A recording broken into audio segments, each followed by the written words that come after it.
Il y a 2 ans, le 11 décembre 2018, Cherif Chekhat semait la mort dans les rues de Strasbourg. Pour en parler ce soir, Maître Lénard, bonsoir. Bonsoir. Merci d'être avec nous. Vous êtes l'un des avocats des victimes.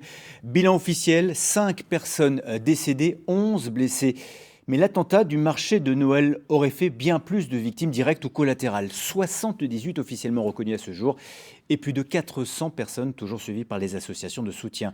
Certaines ont pu reprendre le cours de leur vie, mais pour d'autres, beaucoup d'autres, au contraire, elles sont profondément marquées. Grégory Fraise et Emmanuel Gambette.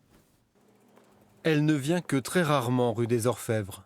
Ça s'est passé, j'étais exactement ici devant cette boutique. Martine Wintenberger y a été blessée. Une balle au niveau du cœur, miraculeusement freinée par ses vêtements. La brûlure s'est estompée, pas les souvenirs. C'est sûr qu'on n'efface pas ce traumatisme d'un coup de baguette magique. Donc je n'oublie rien, je vois très bien encore la rue, les personnes qui étaient autour de moi, ce terroriste, enfin je vois tout. Et il y a ce sentiment de culpabilité d'être encore vivante. L'impression de voir des terroristes partout. Une dépression.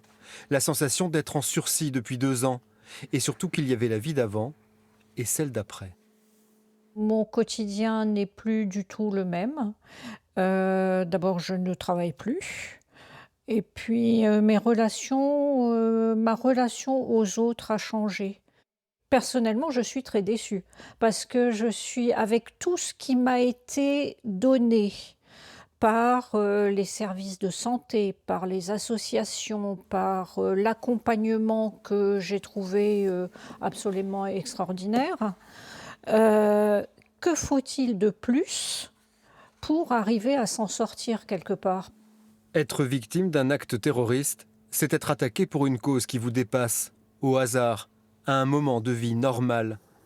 C'est subir un choc exceptionnel.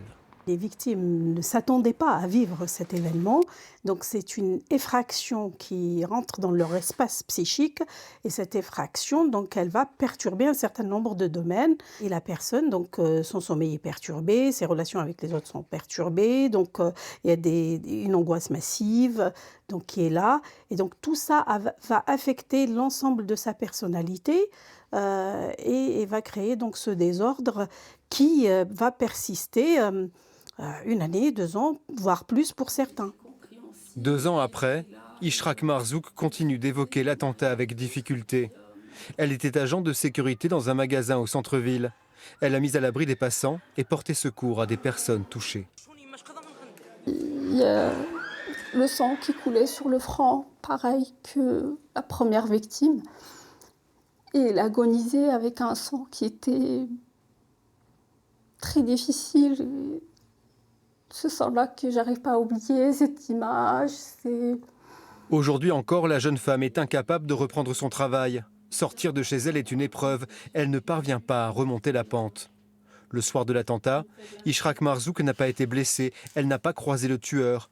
Il lui a fallu, avec son frère, 1 an de démarche pour que lui soit reconnu le statut de victime. Quand on est blessé psychologiquement, surtout, c'est ça ce qui est plus difficile, c'est... on n'est pas compris. C'est un combat de tous les jours. Ça veut dire on envoie des courriers, on les relance plusieurs fois. Moi, j'ai mis du temps en fait à comprendre que le traitement d'un tel dossier va prendre du temps. Mais je ne pensais pas que c'était aussi lent. Pour les victimes du terrorisme, des dispositifs exceptionnels sont mis en place. Le statut de victime civile de guerre, des indemnisations, une prise en charge. Il y a eu aussi la mobilisation de la population, l'attention des médias, le soutien et les promesses des politiques. Mais cela ne dure qu'un temps. Forcément, à un moment donné, le temps médiatique passe, le temps politique passe, et le temps des victimes, lui, ne passe pas. Et c'est ce qu'elles découvrent dans leur cheminement. C'est qu'à un traitement exceptionnel, en fait, au final, sur certains points, que sont le travail, le logement, les aides sociales, elles retournent dans un dispositif de droit commun. Et c'est ça où le bas blesse.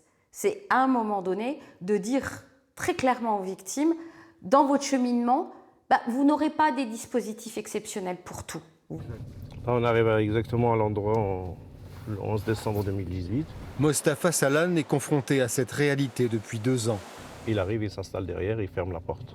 Il était commerçant et chauffeur de taxi, pris en otage par Cherif Shekat lors de sa fuite. Un quart d'heure d'effroi absolu. Voilà, on se voit mourir, on dit adieu à sa famille. Voilà, on dit bon, c'est les dernières minutes qu'on vit, on ne sait pas comment ça va finir. Le 11 décembre 2018, c'était ma dernière course. Donc je n'y retournerai plus.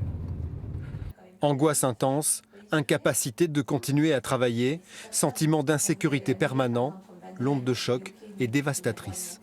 Vous perdez le taxi, vous ne retournez plus. Vous perdez votre entreprise, 8 mois plus tard, vous fermez votre entreprise, qui marchait très bien. Vous êtes à la rupture d'un divorce. Et derrière, vous perdez la maison parce que vous n'arrivez plus. Moi, je dis toujours qu'effectivement, il ne m'a pas tué le 11 décembre 2018, mais il m'a tué à petit feu, vous voyez, d'une autre manière. Une existence bouleversée, fragilisée, toute une famille abîmée. Mes enfants et moi-même ne nous sommes pas reconnus comme victimes, même indirectes. Hein. Mais on subit tous les jours. Hein. Ce 11 décembre, il est là tous les jours.